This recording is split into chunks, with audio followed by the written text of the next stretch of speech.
So welcome everybody for another episode of Mentors for Military, and this time I'm joined by the sidekick Mike Pritz, who hasn't been on this show for quite some time frame, and I'm just glad to have you back on, brother, on the show, whenever I can get you on here. Thanks, Robert. It's great to be back. I wish I could do more shows, but unfortunately schedule and life and everything else, retirement, or what used to be retirement, has kind of taken a precedent. Yeah, I see you in the hot tub and everything every once in a while, so I know what your life is just so rough right now. I'm in a hot tub as much as I can, brother. That and whiskey and beer. That's usually what you're posting about. But right. It's good to have you back on, and we're going to be doing a little bit of a different story here, or a different type of podcast than what we've done in the past. And I think it's really a relevant one, and something that will tie into current events and those types of things as well. But I'm joined by a number of guests, and I want to give them an opportunity to share their background and everything. So, Joey, we'll start with you. Robert, thanks for having me on. I was brought to this by Mike, by following him, thus following you and your show, and he talked to me. We talked about this monument that's going up that we'll talk about later. He said, hey, it's a great idea to have you on, and here we are. So I know Mike from the Army. We worked together once upon a time, as well as Kyle. He was across the hall, and mutual friends. I could thank him and his bride for meeting my wife. And then George and I met in Normandy in 2014 and became friends and just stayed in touch ever since. Great. Hey, thanks for having me on, Robert. It's really exciting to be here and to get to share some time with some other guys that I served with. I was in Special Forces for a bit, a little bit less than some of the other guys on the podcast today, but excited to talk about a topic that has become near and dear to my heart. Thanks again for having me. Yeah. Hey, Robert, thanks again. This is terrific to share some time and listen to these Special Forces guys and tell some stories. This is an honor for me to be on the show. My dad served during World War II, and it was one of the defining moments in his life. And I'm just blessed to have learned a lot about my dad, and I just try to share it with as many folks as I can. He did the heavy lifting. I just get a chance to share some stories. And well, I'm so glad that all of you are on here. And again, like I said, we're taking it a bit of a departure of what we normally do. On an annual basis, in June, we talk about D-Day, World War II, the events that took place during that time frame. But I don't know that there are a lot of people that really understand the full history that goes into World War II and the events and stuff that took place in a detailed level. And some of that, Mike, might be because primarily because in our education system today, there's a very finite time that they're able to spend on certain topics in education, and unfortunately, not enough detail is probably given to World War II. Right. I think that, if you look at the breadth of United States history, how do you include that into a curriculum with some amount of detail that allows kids to grasp that, to learn it, to work with that information? The way that most public schools in the country do that is they spread it out from middle school through high school. So unless you've taken a dual enrollment college class in high school, or perhaps an advanced placement class in high school, both of those courses would study U.S. history from inception all the way, as far forward as they could get in the time. But what most public school districts do is they break that up. So in middle school, these kids will study, basically our founding documents, and then all the way through the Civil War. And in high school, U.S. history picks it up from Reconstruction forward to the present. So, realistically, a young student graduating high school, 17 or 18 years old, has not studied the foundation of our nation and really the Revolutionary War all the way through the Civil War since they were, 11 or 12 years old. Yeah. It's kind of amazing to me because I remember that it was something when I went to high school that we actually had to study again, and we got much more in depth than high school level, including at that time frame. We actually had to take a class on Americanism versus communism. It was a half semester requirement, which was really helpful when you think about it.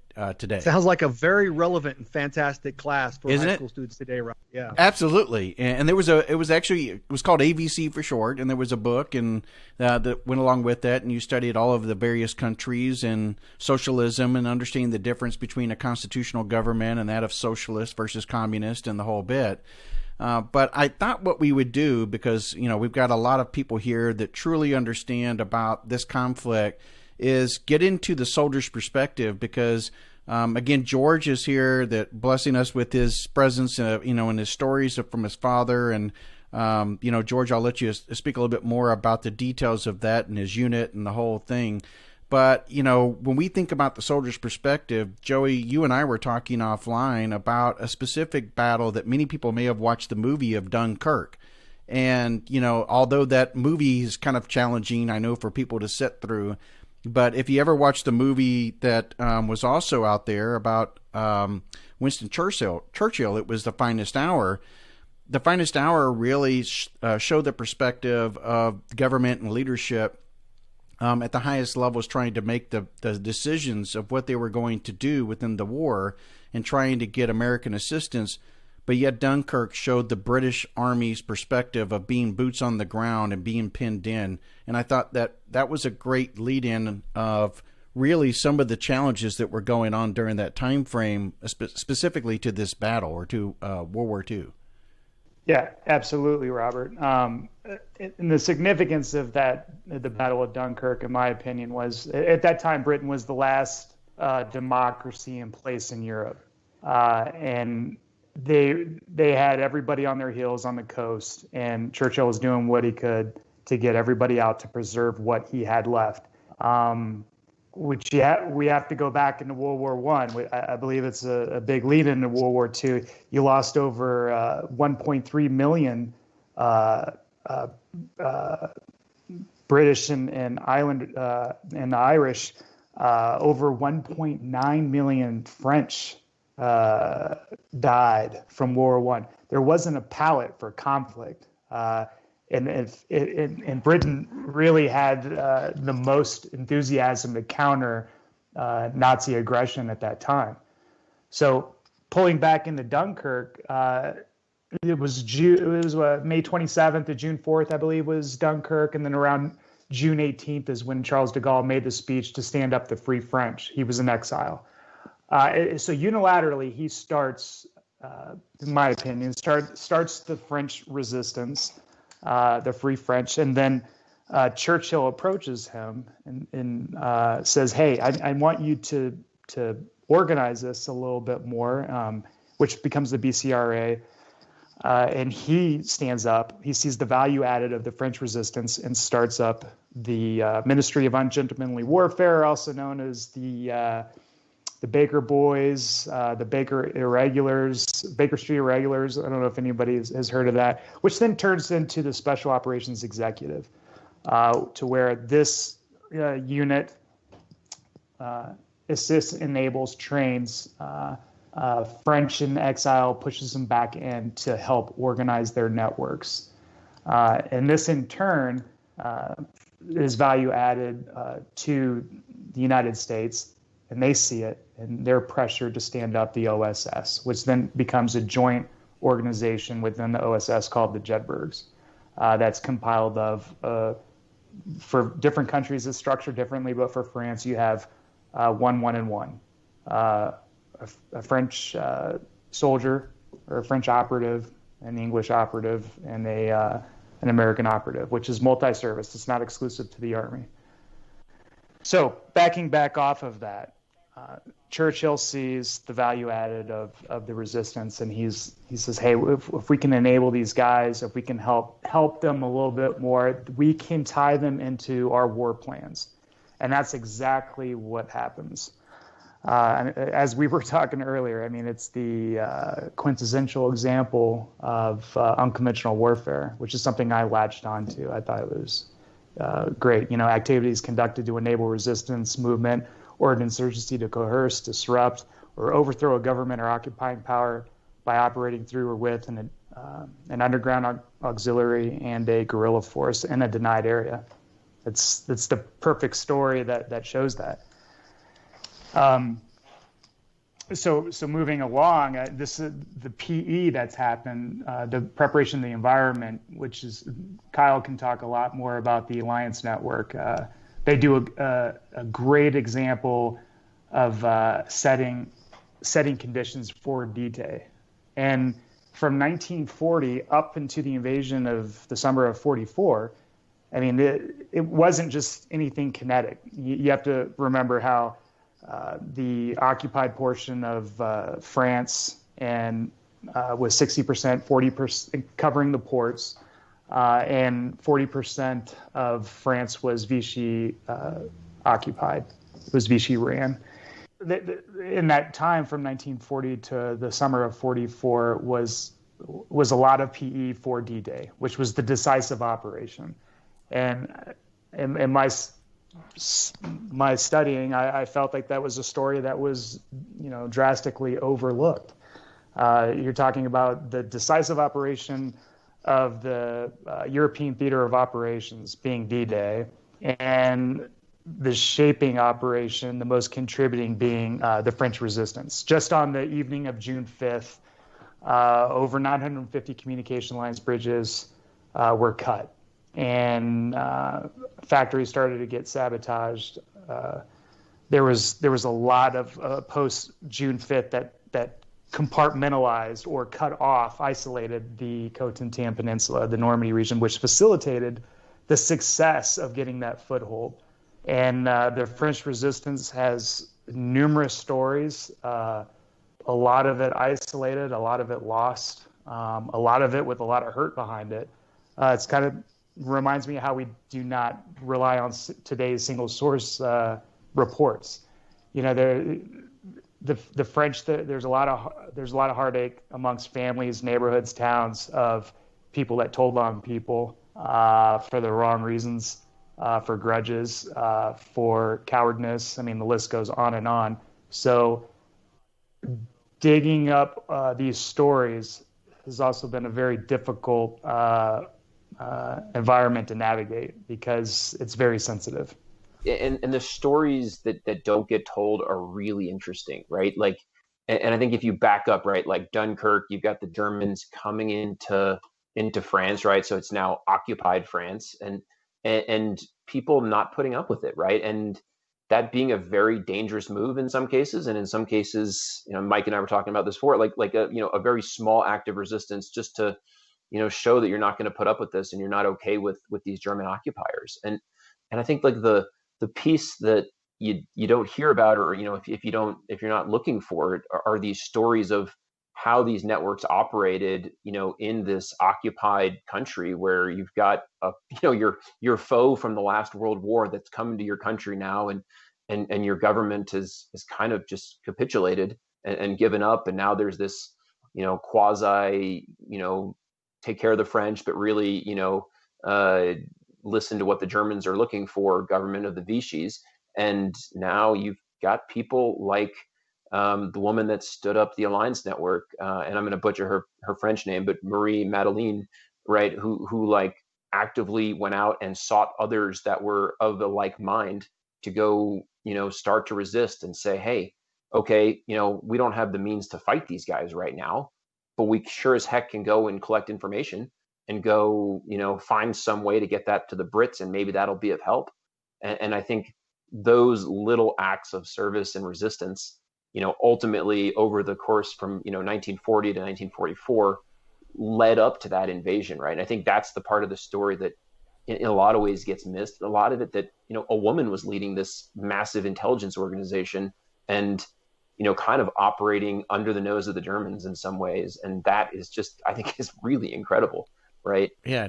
An individual in a sex that they would have never have thought of. I mean, they didn't think that a woman would do something like that in the first place. 100%. And I mean, like, to be super clear, right, she didn't really start the network. Like, there was this other gentleman who was a French military intelligence officer. I think he went by the codename Navarre.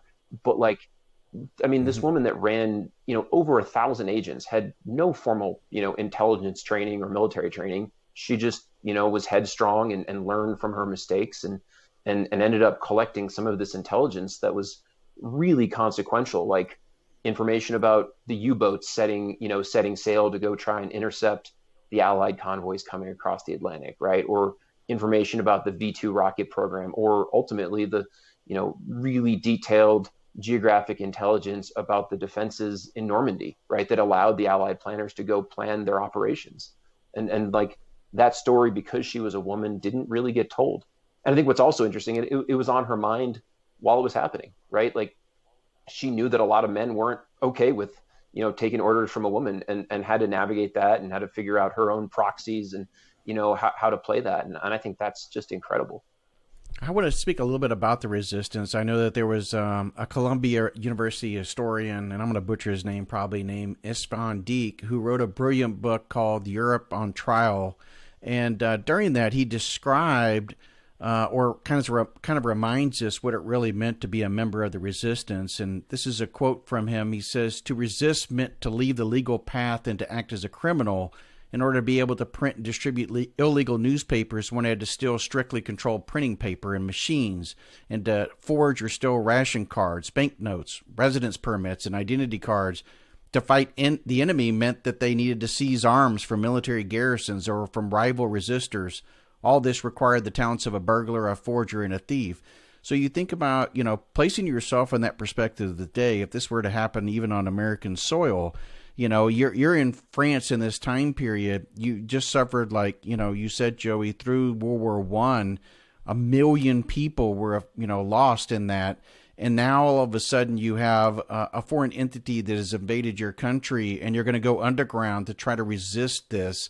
But yet you have to do things that are very unorthodox. You're going to have to be the burglar, the thief, the forger and everything, and go out of your way against what most people probably wouldn't do. So before we push a little further on that, Robert, I can't emphasize enough the casualties. Just France, 1.9 million people more.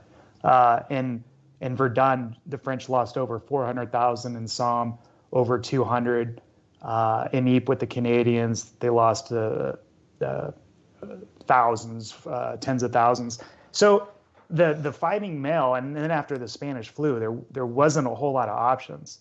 So I think coincidentally, going back to what Kyle was saying about female agents, I think it's a hybrid of, hey, what was available and then what was expected. And they were not expecting that out of female agents. And top three to talk about, Andrea Borel, Lee Stilbasak, and Odette Sansom. They're captured in the book by Sarah Rose D-Day Girls, and we'll talk more about that. But going back with the casualties and what was left in France, and then the PTSD that the French people had from World War I, they did not want World War II at all. They didn't want anything to do with conflict with the Germans. So once we get into June and smoke is settling in France and the division happens, there aren't a whole lot of resistors. But let's not underestimate their power of preparation in the environment. Of course, we talked about how Churchill capitalized on that, started setting up organizations, thus the Americans did as well. But it took a very special person in France to put themselves out there, because best case scenario, if they were compromised, they were immediately killed. Worst case scenario, they were tortured for days on end in the attempt to compromise their network. So it was everything on the line for a French resistor. And they're very powerful stories. Andre Borel could be argued as the first female, not argued, she is the first female combat paratrooper. And Lisa de Bosac is the second by like 3 seconds, jumping into central France and helping setting up networks. Borel had aided over 65 pilots and British pilots' air crews before she was actually recruited in 42 to the SOE. She was compromised, moving pilots through France, Spain, and the Pyrenees Mountains. The network was crushed, and she was able to E&E, got to the UK, and and quickly they knew who she was and asked her for a job, and she took it.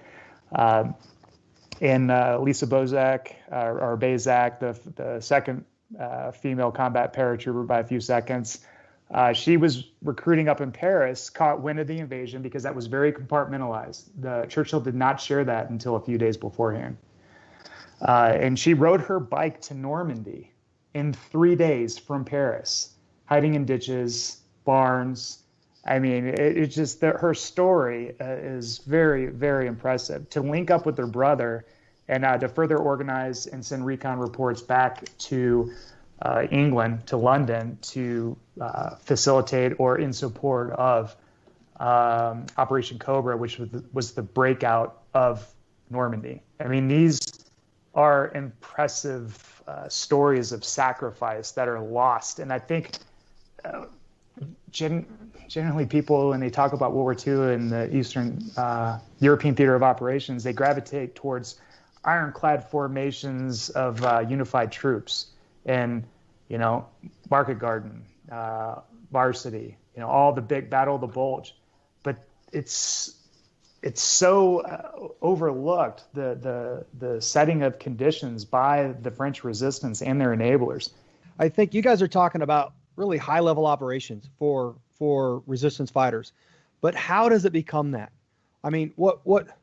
And I talk to my students about this a lot. The Germans were known for coming in as oppressors, for coming in as really a conquering force. They did the same thing in Russia, right? When they could have completely changed the outlook of what becomes the Soviet Union if they would have come in as liberators. We want to export a way of life on you that is better than what you're currently experiencing. But they don't do that. They charge the French, right, for their oppression. They charge them for their occupation. Joey, I think your article is 440 million francs per day. How do you pay for that? How does a government that's just been dominated pay for that? Well, you give your blood and treasure, right? Your young men are forced to go work, in labor camps, are forced to leave, as did some of the prisoners from Dunkirk, right? The ones who weren't rescued, they became prisoners. They could barter their lives to go work for Nazi Germany. As you start to see this happening, you experience a form of oppression by another nation that is different than your way of life, that doesn't really conform to life and liberty. And that's where you start to see small acts of resistance. There's a photo that I've got somewhere in the library around here of an old French woman walking in front of a German formation, right? That's being moved away by the French police. It's done deliberately as an act of defiance. Some of the things that the French did passively were just to give incorrect directions to German soldiers, would get up and leave when German soldiers came into a cafe. Graffiti, right? Just graffiti around celebrating what was to be French and what was to be part of the resistance. These are really small acts of resistance with very little consequence that start that trend within a nation to rebel back against an oppressing, force from outside. And I think that mentality amongst the French, who have experienced so much from World War I, as Joey is so I think well categorized, they're not going to allow it to happen or continue to happen. And then out of that, some of these people, the stories that Kyle was telling us, some of these people and their stories come to light and show really what these great individuals did to save their own country. I think it's important to, for people who aren't familiar with that history too, Mike, to understand that, in June of 1940, the overwhelming consensus was that Germany would win the war. It was, pretty much apparent based on, the Reich's victory and everything. And so when they occupied it, one of the things they did in terms of oppression as well was round up, I think it was around 30,000 French civilian hostages were rounded up and shot, to try to intimidate others who were involved in acts of resistance, just to try to set the precedents. Adding into why we think a lot of this is lost is, this was not a professionalized army, the resistance, which I think why we're having this conversation. there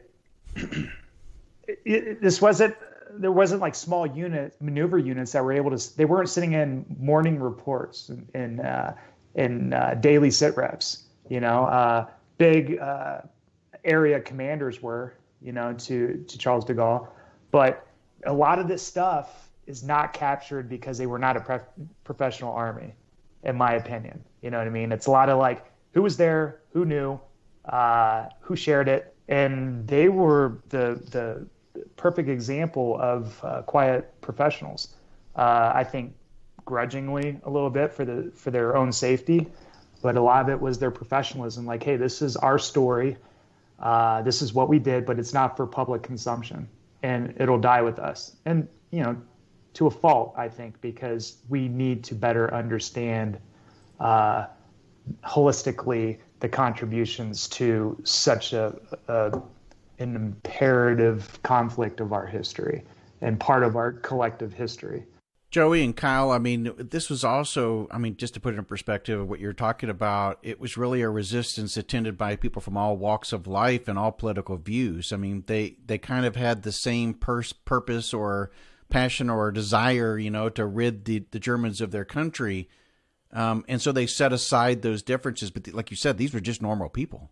And I think, that, like you said, they came from all walks of life. And I think the original core of a lot of them, there were occasional military officers, there were, naval officers or Air Force officers, but there were also people that, were working in different commercial parts of the economy that actually had much better access and placement than a military officer might, when the Germans occupied things. So, yeah, I think that's exactly right. And I think it's fascinating to see how it's all across France. And I think even maybe more interesting and maybe why the French resistance sticks out as this really interesting, kind of point in time is that, they were able to coordinate and collaborate with folks outside of France, right? That, the radio was at a point where they could send transmissions at night, and send back messages and reports to Britain. And then vice versa to coordinate. And there were airplanes and parachutes that could, to insert agents or to drop supplies. And that wasn't something that, was possible in previous conflicts, right? And this is that first time, as we think about modern unconventional warfare, where those are all tools of the trade. But this was the first time that ever happened. And how they made use and the tactics that were invented to do that of, setting up bonfires on drop zones or airstrips to validate that this is the right people are here tonight, right? Or flashing a Morse code light at a little British airplane that's flying in with the whatever letter was the letter of the day. Like, these were all things that they had to invent on the fly. It wasn't out of some manual, because it was that kind of intersection of technology and a need and people that were willing to put it into play, and just how they leveraged that. What were some of the events that perhaps led to the D-Day that they specifically, up to I'm talking about the moments, the hours, the days that led up to that, where they really help, that be successful as well? If you watch The Longest Day, when the BBC code goes out, that's really when they knew. They knew it was going to happen. They did not know when. They had no idea. And when they were told to execute Violet, one of the operations, they knew the invasion was coming. That was the trigger. And the efforts were monumental on being able to facilitate the D-Day landings, because that was a big gamble, which we've already failed at before. But moving forward on that, the Germans had no idea that the Enigma was compromised at that point, if I remember correctly. So by cutting their overland comms, it forced them to use that unwittingly while they were just helping develop the field of view of the environment for the Allies. So everything worked synergistically at that point by the contribution of Violet. And post just a few days, like the Panzer, the Second Das Reich Panzer Division, SS Panzer Division, which was the premier at the height of their readiness down in Montauban, I believe it was called, in southern France. It was supposed to take them 3 days to get up to reinforce in Normandy, and it took them 3 weeks because of the efforts of the French resistance isolating them. I mean, you're talking about 209 tanks and 15,000 troops, and that was enabled by 2 jet teams, quinine and ammonia. And gosh, man, just an incredible shaping operation for the decisive operation. I always go back to that because a lot of people, tend to counter argue. Well, what did they do? What did they actually do? And they quantify that by combat action. And albeit there's truth to that, it's much more of that. And I think one thing that really struck a nerve when you just said that, Joey, is what the go word was. Have you ever heard this story? That the so the BBC every night had this kind of French update where they'd be passing all these kind of just updates into France on the BBC channel, and it was hey, Robert's kid is okay, Joey's uncle made it here, and it was all these kind of updates, but they were also code, right? And there were all these codes, right, that are inserted into that the the resistors or the OSS teams or the SOE folks on the ground were listening for. And I think the word that they were, or the phrase they were looking for, to start the D-Day actions was it was something around, is Napoleon's nose still there? And Napoleon's nose is a rock formation on the coast of France, right? And so obviously this rock formation is never going to move. And so that was like the kind of the key phrase that was like, oh, it's time to go now, right? Is, something around, is Napoleon's nose still there, or it was still there? And I think that's just, I don't know, like a funny, some, staff officer somewhere probably got a laugh out of creating that. So many cool things you can lean off of where the basics come from and how they worked.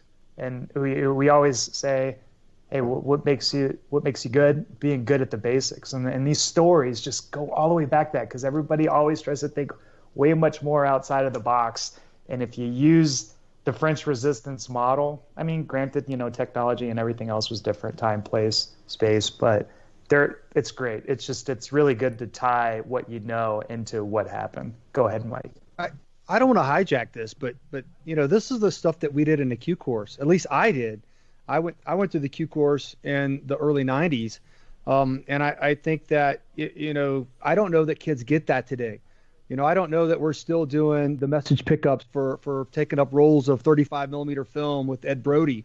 I don't know that we're doing that anymore because there's so much technology. But as I read through some of these historical documents and some of the books and pictures that you've shared, Kyle, on the social media page on Instagram, I think of my own experience in the Q course that this is really, kind of ground level tradecraft that most of us learned and probably will remember the rest of our lives. I definitely remember, same thing, Mike. It made me think of a lot of that. And I think just one other quick story that just, as you approach D-Day, I think was just absolutely incredible. And I mean, maybe there's less of a need for this now because we have, drones and satellite footage and all that. But there was an artist living in the Normandy region named Robert Darwin. I'm going to, again, butcher his name.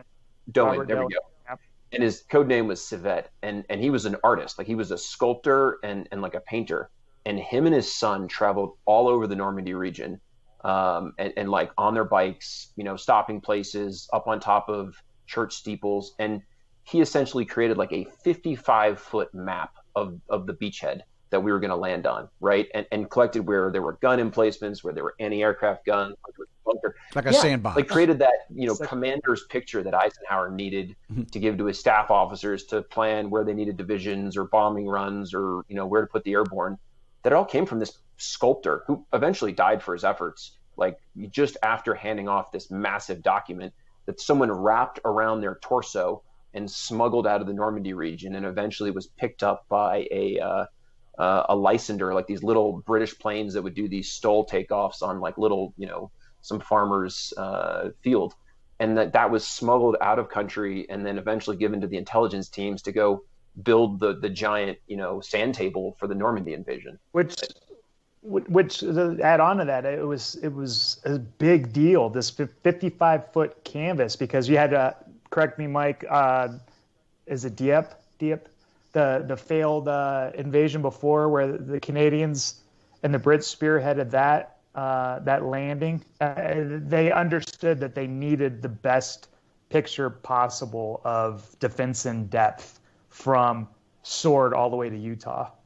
A lot of our listeners probably watching, or have seen movies about the Band of Brothers and the various units that were engaged. There's a lot of movies out there. And George, I know you even have a story of one of them in which your father was watching and what he felt like after that. But George, your father was part of Band of Brothers and actually jumped into D-Day. And maybe you could tell us a little bit about him and his unit. And I think you even have a clip of him describing that jump. Well, it's interesting. I came across the interview he had done about 3 months before he was killed. And it's a story I'm very familiar with, jumping into Normandy. And like everyone, he was overloaded. And he was the radio man, so he was carrying the batteries. And as they were coming over the site, they had that little box, the red and the green, and it was time to get up and hook up. And then when the green light, they jumped out. And in the case of my dad, he said there was some anti-aircraft coming in, and it hit the box, screwed it up, and it was just going red, green, red, green, red, green, red, green. And then the navigator came out and said, "Hey, what are you guys still doing here for?" So he jumped out, or they jumped out. Oh, gosh. And but the interesting thing was in this particular story, prior to jumping out, because my dad was overloaded like the rest of them, he asked Lieutenant Welch. He said, "Hey," because my dad was in the 5th position, and he asked Lieutenant Welch if he could get closer to the door. He said, "I'm not going to get near the door fast enough. So if I'm in the 2nd position." So we had him switch with Cobb. And if you remember Cobb in the series, Cobb was kind of a surly kind of a guy. He didn't get along with everybody, or they at least made it look that way. And so my dad jumps out and, lives happily ever after. But Cobb actually got hit in the butt, with an incoming with a bullet. And he can't jump. Now, if you look ahead to episode 4 with the replacements, when Cobb was railing on the replacements that were wearing that badge that the whole company or the whole unit had gotten, and he said to the young replacement, I can't remember exactly who it was, Cobb's was a little drunk probably, and he said, "Hey, you can't wear that badge. You didn't jump into Normandy." And Randleman went over to him and said, "Hey, Cobb, do you remember? You didn't jump neither." So the reason he didn't jump was because he switched with my father. So my father jumped, but because they were a little bit off schedule, my dad landed and he didn't see anybody he knew. So he connected with a guy who was headquarters company. And so they navigated their way around, and they were stuck in the hedgerows. And he didn't end up getting to his unit until like 9 o'clock the next morning. So that was his first adventure. With a leg pack that weighed about 150 pounds. I lost mine too. So anyway, number 18 man gets in first, 17, 16. And Lieutenant Welch was left behind me. And it took 2 guys from the Air Corps to pick me up into that plane. Before I go on, he mentioned a guy named Cobb. George. What's that again? Not too close. Don't give me any orders. You're not in the Army anymore. We're all lined up. And I'm 5th man in the stick. 5th. I said to Lieutenant Welch, I'll never make the door. He said, well, change with Cobb. And you just heard what happened to Cobb. He got shot in the room, or he was trapped in the room. Wow. What a story. And like you said, a lot of these people have probably seen that from the episodes, but to hear the backstory and from, someone who is there, it's amazing. And what these guys had to go through. And there are a lot of events like this, and we talked about this from not just, the soldiers' perspective of those soldiers who were on Dunkirk, but then also George's father, but getting back to the civilians in the French resistance, these were, again, these regular citizens were doing everything in their power to help the Allied forces, take over the country and win this war more decisively than if they weren't engaged and involved. And to bounce off of that too, Eisenhower captures that. He tells you he's been quoted that the French resistance were equivalent to 6 divisions. 6 divisions. Their efforts. Their participation. I mean, that's monumental. And I'd heard some numbers like between 220 and 400,000, I guess, in total. Does that sound about right, Joey? Well, the trigger didn't really grow until de Vichy designated that every military-age male in 43 was to report for military duty. Let's back up. There wasn't a whole lot left between the capitulation of France, of what was left of the French army, what went into exile, and then, French citizens of military-age male.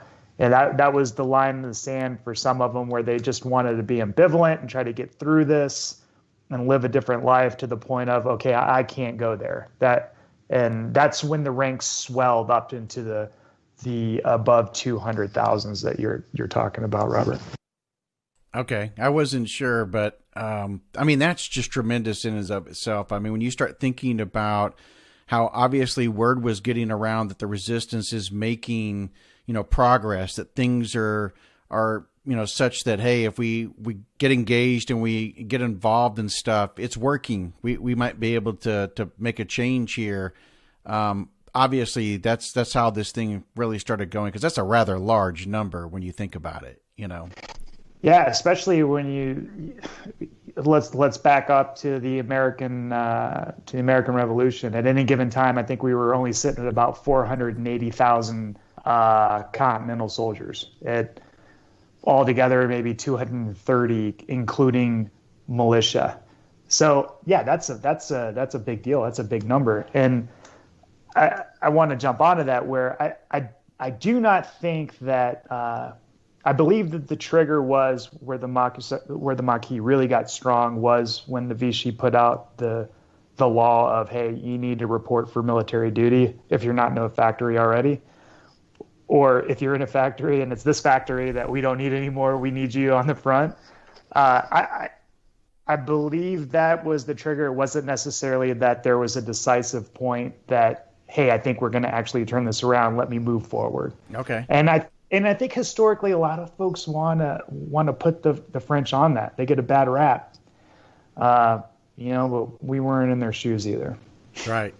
Well, we talked about offline a little bit about just that, and about how in America we really haven't been oppressed in the way in which other countries have, and we don't know oppression in that same way. So it's kind of hard to know what we would do. And we even joked a little bit about another television show that's out there, The Man in the High Castle, and where there's another perspective or a world that's going on where the Japanese occupied the west side of America and the Germans occupied the east side, with the no man's land kind of in the middle. And it's you think about if there weren't certain events that took place, how real that possibly could have been.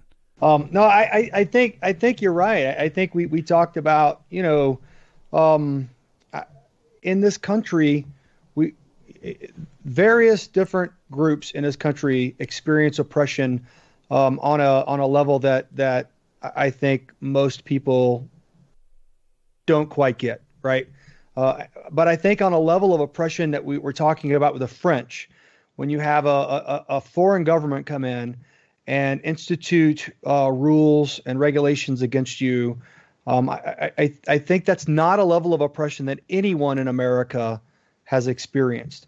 No matter who you are in America, you can go to Walmart 24 hours a day. You have access to your cell phone and social media 24 hours a day. You can talk about one side or the other.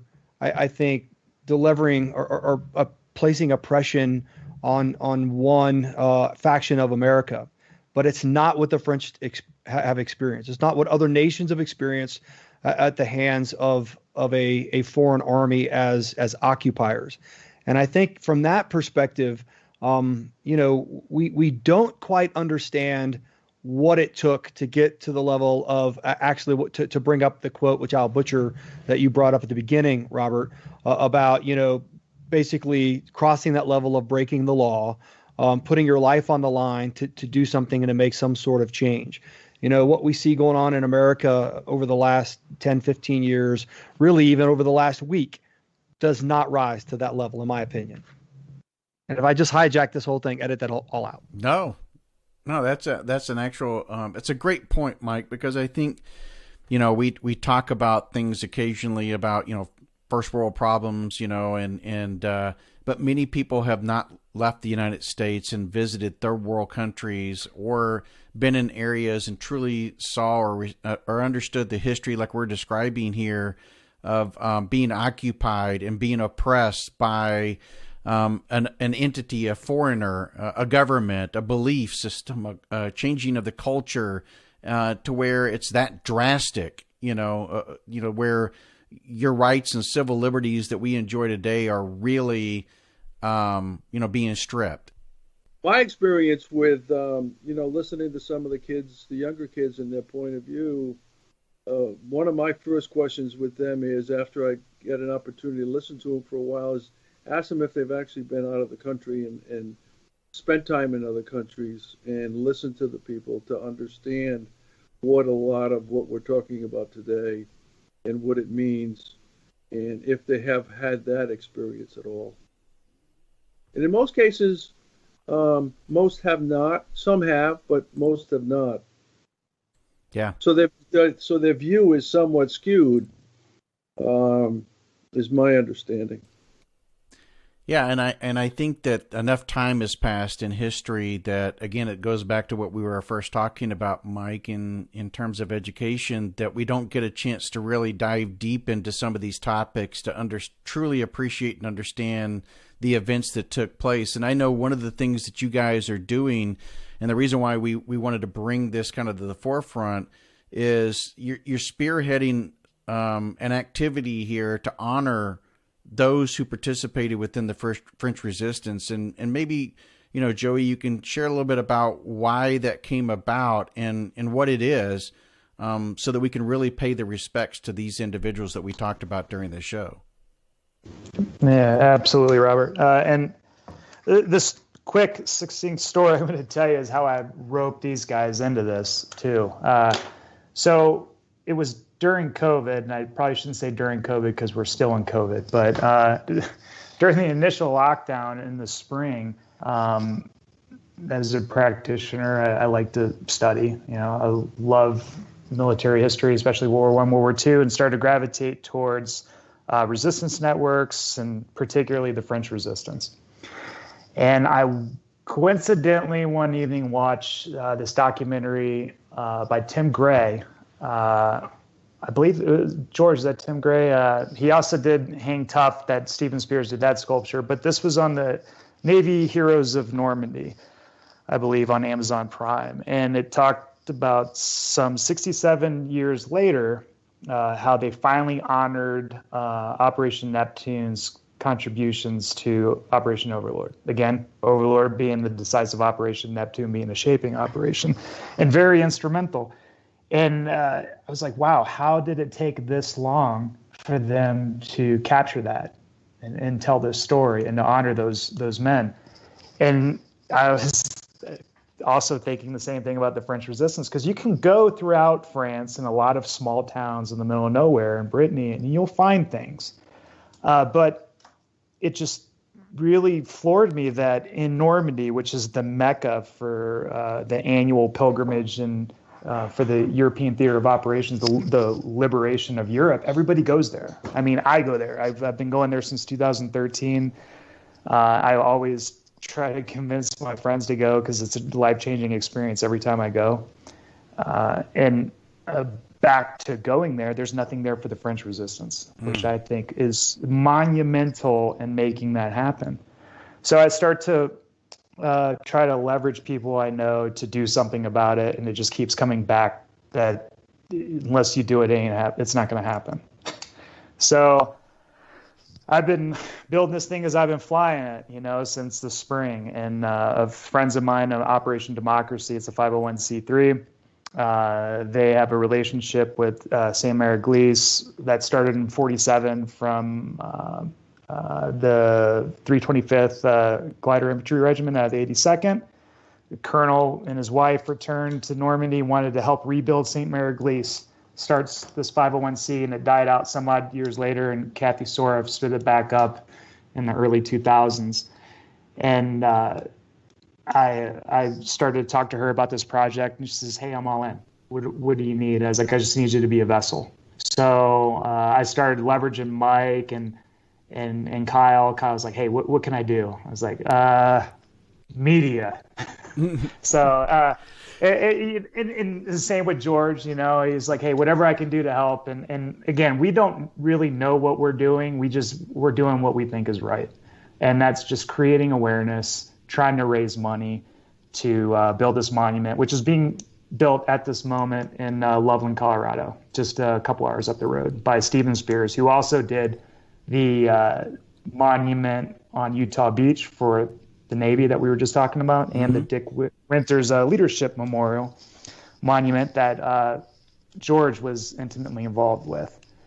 So after watching those documentaries, I got to know who this guy is. His work is good, and he's obviously like-minded. So I call him. I try to call him, and I'm doing the telephone game with a bunch of other people that put me in touch with them, and I tell him very briefly what I'm trying to do, and he said, "I'm in." Wow. So here we are. We're halfway over the fundraising. We got about 135,000 more to go to make this come to fruition.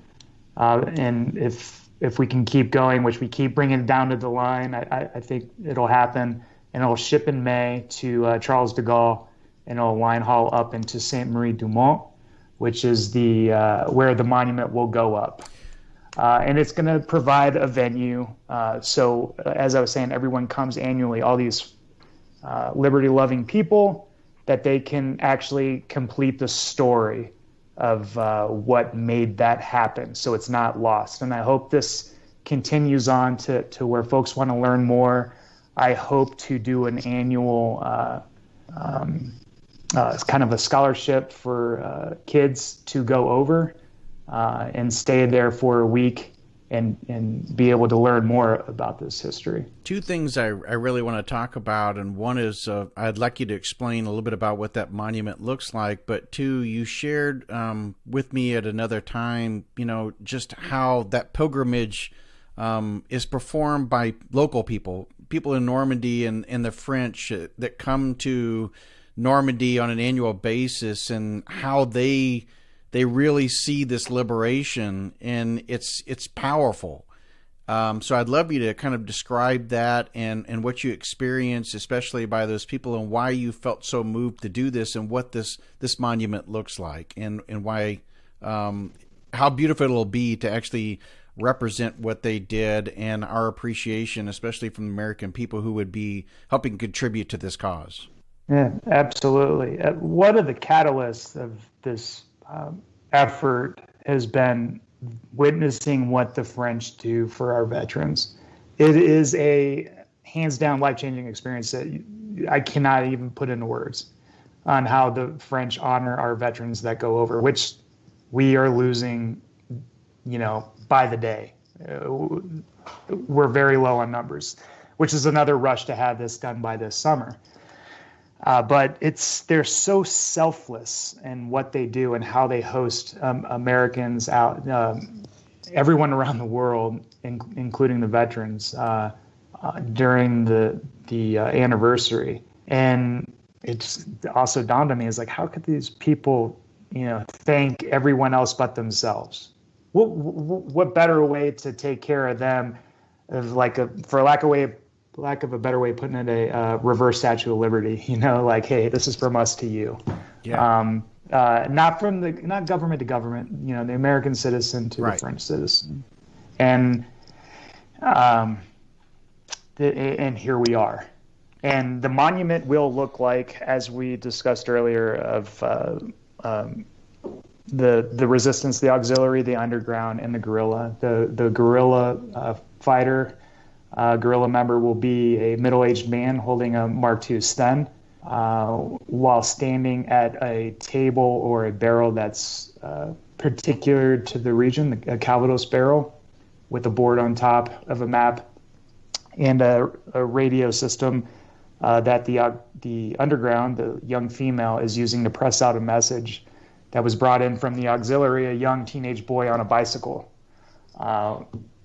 giving her that message to be sent. So I believe that this captures every man, woman, and child that participated in the French resistance, does not leave anybody out, includes everyone, and it puts it at a very decisive point where everyone will be able to see. We talked about those Americans, that there's not very many Americans left who fought within World War II, but I think the same is true of those who fought within the French resistance, and there's only a few of those remaining. One of them recently actually passed away. Daniel Cordier was 100 years old. And so, they're aging. This would be a great tribute to those individuals who were still there and still around. And their families, we're talking first, second generation families from this conflict that will be available to witness this event, to see this statue, and have a place in which they can remember those members and owe their, share their respect. And we're bringing either those people or their relatives forward. As Kyle was mentioning earlier, Marie-Madeleine Forsade, her son Jacques, who I've been emailing with, he's showing up. A friend of mine out of Brooklyn, her father was in the French resistance. Monique Tappy, she's going to be there. And Sebastian Orlad, who lives in, I believe it's Verville-sur-Mer, right behind Omaha Beach. Part of the 80, he's the son of the 80 person resistance network. 5 of the survivors that were deported to Birkenau that survived are going to be there at the ceremony. Wow. So it's a powerful thing that keeps growing every day. It's very meaningful when it comes to just humanity, and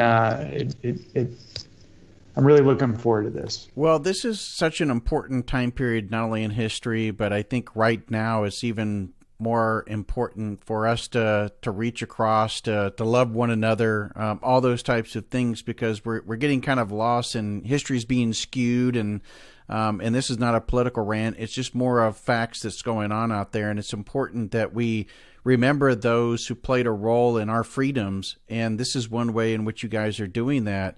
So people are going to listen to this episode, and they're going to get a bit of a history lesson. They're going to have the opportunity to hear from a son of somebody who was there and jumped in the D-Day, and a lesson about the individuals within France who helped liberate and play a pivotal role in the changing of what we experience now as our history. But when they listen to this, where can they go to say, hey, listen, I want to be a part of this, and I want to make my small contribution to be able to have something like this take place? So I urge everyone to go to Operation Democracy website, go to the projects and the drop down into the Normandy French Resistance Monument. Please follow us on Instagram. If you just type in Normandy French Resistance Monument, as well as LinkedIn and Facebook. Myself, Kyle, and another, he's a real historian, Joe Peters. We're uploading content almost daily to educate, provide more awareness of the project, the progress of the monument. Those are the great places to go to learn more about the monument. And you can donate either on a GoFundMe if you search Normandy French Resistance Monument, or if you just go to the webpage of Operation Democracy, you can click on the donate us by PayPal, or if you want, you can send in a check to the address in Locust Valley, New York, which is on Long Island.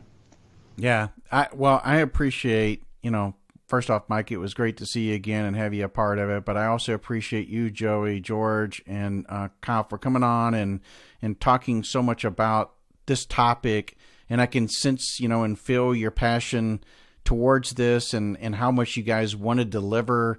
We only have a few months left, as we all know, sitting here. It's January, and we're talking about something you're wanting to get shipped out from Colorado in May.